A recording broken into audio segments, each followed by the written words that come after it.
Good morning students. DD PG college Lalsot Dausa की इस online class में आपका एक बार फिर से स्वागत है। मैं आज आपको डेवलपमेंटल बायोलॉजी का एक टॉपिक oogenesis या अंड जनन के बारे में डिस्कस करेंगे। अंड जनन oogenesis क्या होता है? इससे पहले मैंने आपको स्पर्मेटोजेनेसिस या शुक्राणु जनन की प्रोसेस के बारे में बताया था। जिस प्रकार से जो स्पर्मेटोजेनेसिस की प्रोसेस है उसे 3 भागों में बांटकर पढ़ते हैं, उसी प्रकार oogenesis की प्रोसेस के भी 3 भाग होते हैं। देखिए, अपन पढ़ेंगे अंड जनन oogenesis। आज अपन अंड जनन के बारे में पढ़ेंगे।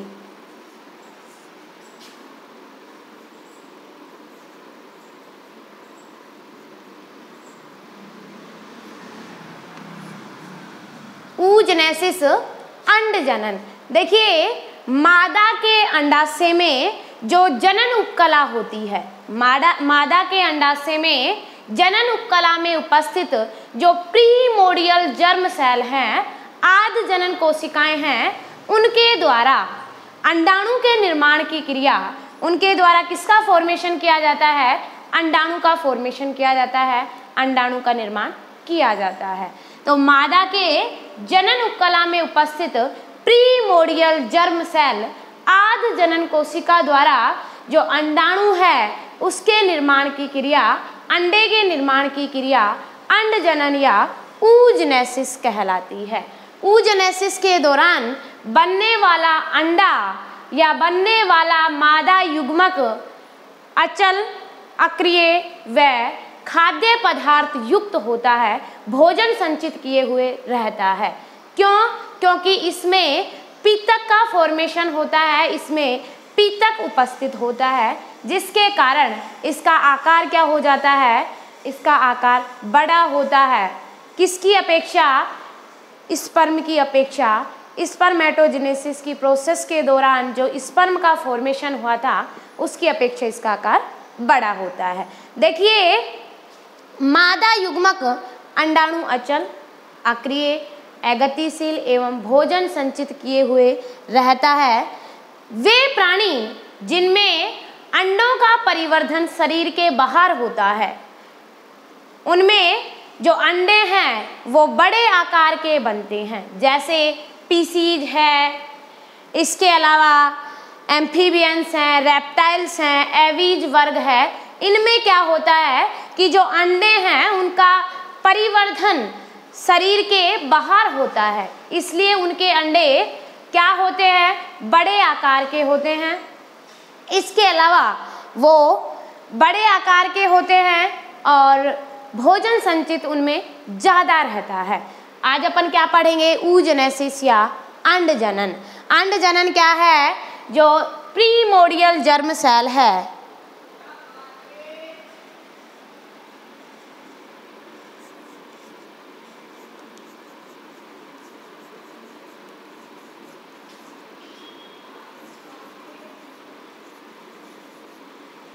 प्रीमोडियल जर्म सेल द्वारा जो आद्य जनन कोशिकाएं हैं, आद्य जनन कोशिका द्वारा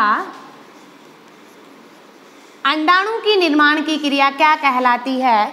अंड जनन या oogenesis कहलाती है। तो अंड जनन की जो क्रिया है उसे अपन 3 भागों में बांटकर पढ़ते हैं। अंड जनन की प्रोसेस को कितने भागों में बांटकर पढ़ा जाता है? अंड जनन की प्रक्रिया को 3 भागों में बांटकर पढ़ते हैं। देखिए, नंबर 1 गुणन प्रवस्था। गुणन प्रवस्था, मल्टीप्लिकेशन फेज।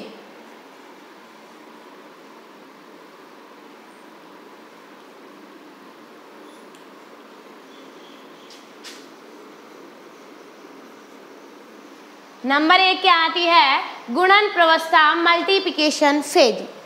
ओके, दूसरी प्रवस्था अंड जनन की प्रोसेस में आती है। सेकंड प्रवस्था क्या होती है? वृद्धि प्रवस्था होती है। वृद्धि प्रवस्था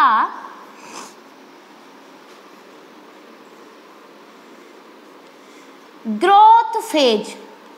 सेकंड प्रवस्था कौन सी होती है? ग्रोथ फेज होती है, वृद्धि प्रवस्था होती है। थर्ड फेज या तीसरी प्रवस्था अंडजनन की प्रोसेस में परिपक्वन अवस्था। परिपक्वन प्रवस्था आती है। परिपक्वन प्रवस्था आती है। मैचुरेशन फेज आती है। Maturation phase. मैचुरेशन फेज, परिपक्वन अवस्था। इन तीन भागों में बांटकर अपन पढ़ते हैं अंडजनन या oogenesis की प्रोसेस को। देखिए किस प्रकार से ये प्रोसेस होती है, तीन भागों में इसे बांटा गया है, उसके बारे में अपन पढ़ेंगे। पहली अवस्था कौन सी होती है? गुणन प्रवस्था, मल्टीप्लिकेशन फेज। दूसरी होती है वृद्धि प्रवस्था, ग्रोथ फेज। और तीसरी मैचुरेशन फेज। देखिए नाम से पता चल रहा है मल्टीप्लिकेशन मतलब गुणन। गुणन अवस्था, इसमें क्या होता है? कोशिका की संख्या में वृद्धि होती है, कोशिका में विभाजन होता है, जिससे कोशिका में संख्या में वृद्धि होती है। जबकि वृद्धि प्रवस्था, ग्रोथ फेज, इसमें किसी भी टाइप की संख्या में वृद्धि नहीं होती, कोशिका के आकार में वृद्धि होती है, कोशिका भोजन संचित करती है वृद्धि प्रवस्था में। परिपक्वन प्रवस्था तीसरे नंबर की है। इसमें क्या होता है कि जो सेल है, जो ग्रोथ फेज के दौरान प्राइमरी oocyte बनी है, अब क्या होगा? उसमें परिपक्वन होगा, उसका मैचुरेशन होगा और उसके बाद में ओवम का निर्माण होता है। तो स्टेप बाय स्टेप पढ़ेंगे तीनों प्रोसेस। तो किस प्रकार से अंडजनन की क्रिया होती है, अंडाणु का निर्माण होता है, उसके बारे में पढ़ते हैं। देखिए मैं आपको एक बात बता देती हूँ कि जो अंडजनन है, जो अंडाणु का निर्माण है, वो जब बेबी, जो बालिका है, वो भ्रूण अवस्था में होती है, तब ही उसके अंडाशय में होना स्टार्ट हो जाता है। जन्म के बाद किसी भी अंड कोशिका का निर्माण नहीं होता है, oogonia का निर्माण नहीं होता है।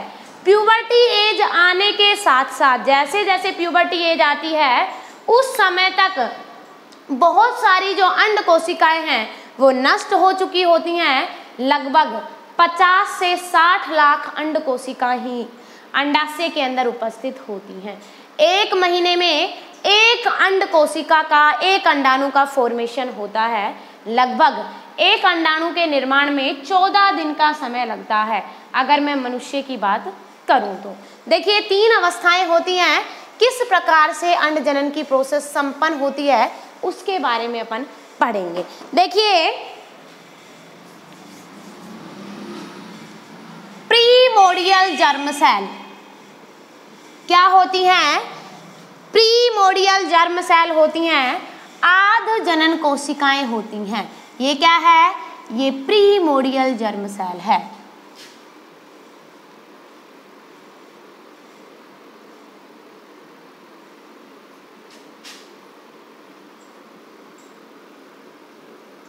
प्रीमोर्डियल जर्म सेल, आध जनन कोशिका।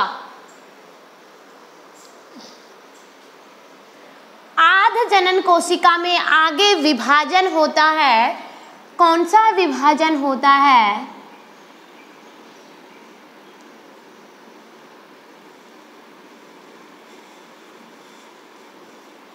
मियोटिक डिवीजन होता है। कौन सा विभाजन होता है? मिटोसिस डिवीजन होता है।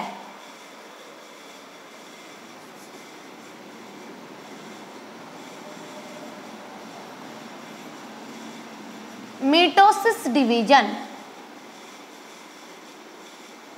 समसूत्री विभाजन होता है और दो सेल का फॉर्मेशन होता है। दो सेल बनती हैं इस प्रकार से। अब देखिए इनमें आगे विभाजन होता है और इनसे और सेलों का फॉर्मेशन होता है। इस प्रकार से जो प्राइमरी ऊगोनिया है वो अपनी संख्या में वृद्धि, जो प्रीमोर्डियल जर्म सेल है वो क्या करती है, लगातार अपनी संख्या में वृद्धि करती है। और इस प्रकार से जो सेल का फॉर्मेशन हुआ है इन्हें अपन क्या कहते हैं, इन्हें अपन कहते हैं ऊगोनिया। इन्हें क्या कहते हैं, इन्हें ऊगोनिया कहते हैं, इन्हें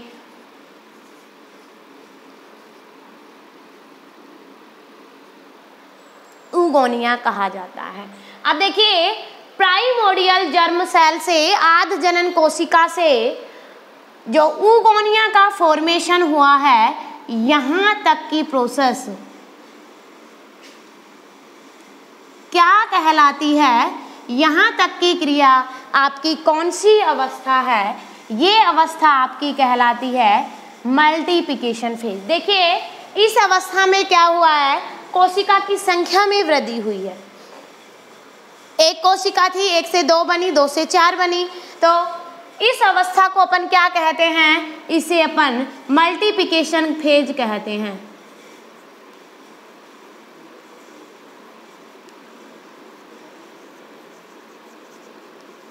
ये क्या है, ये मल्टीप्लिकेशन फेज है, ये गुणन प्रवस्था है। ओके, अब देखिए जो ये ऊगोनिया है, गुणन प्रवस्था के दौरान बनी ऊगोनिया अब आगे विभाजन प्रवस्था में प्रवेश नहीं करती, ये आगे विभाजन नहीं करती और अपने आकार में वृद्धि करती है। आकार को क्या कर लेती है, इंक्रीज कर लेती है, अपने आकार में वृद्धि करती है और इस प्रकार से मोटी हो जाती है, भोजन संचित कर लेती है। ऊगोनिया आगे विभाजन प्रवस्था में प्रवेश नहीं करती, वृद्धि प्रवस्था में प्रवेश करती है और अपने आकार में वृद्धि कर लेती है। क्या करती है, आकार में वृद्धि करती है और आकार में वृद्धि करने के कारण ये किसका निर्माण कर लेती है, ये प्राइमरी oocyte का निर्माण करती है, या जिसे अपन क्या कहते हैं, प्राथमिक अंड कोशिका। प्राथमिक अंड कोशिका,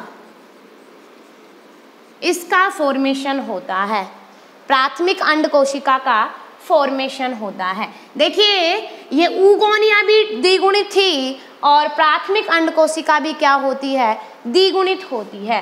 ऊगोनिया से प्राइमरी oocyte के फॉर्मेशन की जो क्रिया है, इस क्रिया को अपन क्या कहते हैं, यहाँ से लेकर यहाँ तक की अवस्था को अपन क्या कहते हैं, इसे अपन ग्रोथ फेज कहते हैं। इसे क्या कहा जाता है, इसे ग्रोथ फेज कहा जाता है। आप देखिए ग्रोथ फेज या वृद्धि अवस्था के दौरान बनी प्राइमरी oocyte अब आगे क्या करती है, मैच्यूरेशन फेज, परिपक्वन अवस्था में प्रवेश करती है और इसमें विभाजन होता है, इसमें विभाजन होता है। विभाजन कौन सा होता है, ये आपको ध्यान रखना है। कौन सा विभाजन होता है, इसमें मियोसिस डिवीजन होता है, मियोसिस डिवीजन होता है। मियोसिस डिवीजन फर्स्ट होता है और असमान प्रकार का होता है, असमान प्रकार का अर्धसूत्री कोशिका विभाजन होता है। असमान प्रकार का अर्धसूत्री कोशिका विभाजन फर्स्ट होता है। इसके दौरान देखिए 2 सेल बनती हैं, एक सेल बड़े आकार की होती है और दूसरी सेल छोटे आकार की होती है। बड़े आकार की सेल को अपन क्या बोलते हैं, इस बड़े आकार की सेल को अपन बोलते हैं सेकेंडरी oocyte। इसे क्या बोला जाता है, सेकेंडरी oocyte कहा जाता है। जबकि जो छोटे आकार की सेल बनी है इसे अपन बोलते हैं फर्स्ट पोलर बॉडी। इसे कहा जाता है फर्स्ट पोलर बॉडी, या इसे बोलते हैं प्रथम ध्रुवीय काय। प्रथम ध्रुवीय काय। देखिए जो फर्स्ट पोलर बॉडी है ये स्पॉट के रूप में रहती है, विभाजित नहीं होती, और अगर होती भी है तो 2 सेल का फॉर्मेशन कर लेती है इस प्रकार से। लेकिन जो सेकेंडरी oocyte है, द्वितीयक अंड कोशिका है, ये क्या करती है, ये अब अर्धसूत्री विभाजन सेकंड में प्रवेश करती है। इसमें विभाजन होता है और विभाजित होकर ये 2 सेल का फॉर्मेशन दोबारा से करती है, और दोनों सेल कैसी होती हैं, असमान प्रकार की होती हैं, एक छोटी और एक बड़ी। छोटी को अपन बोलते हैं क्या, सेकंड पोलर बॉडी। इसे क्या कहा जाता है, इसे सेकंड पोलर बॉडी कहा जाता है। द्वितीयक ध्रुवीय काय कहा जाता है। और जो बड़े आकार की सेल का फॉर्मेशन हुआ है इसे अपन कहते हैं, ये क्या है, ये ओवम है, अंडाणु है। ये क्या है, ये अंडाणु है। इस प्रकार से अंड जनन की प्रोसेस संपन्न होती है। देखिए प्राइमरी oocyte के बाद में जो ये फेज आती है, ये जो सेकेंडरी oocyte और ओवम का फॉर्मेशन होता है, तो यहाँ से लेकर और यहाँ तक की अवस्था को अपन क्या कहते हैं, इस अवस्था को अपन मैच्यूरेशन फेज कहते हैं। क्या कहा जाता है, मैच्यूरेशन फेज, या इसे कहा जाता है परिपक्वन अवस्था। इसे परिपक्वन प्रवस्था या परिपक्वन अवस्था कहा जाता है।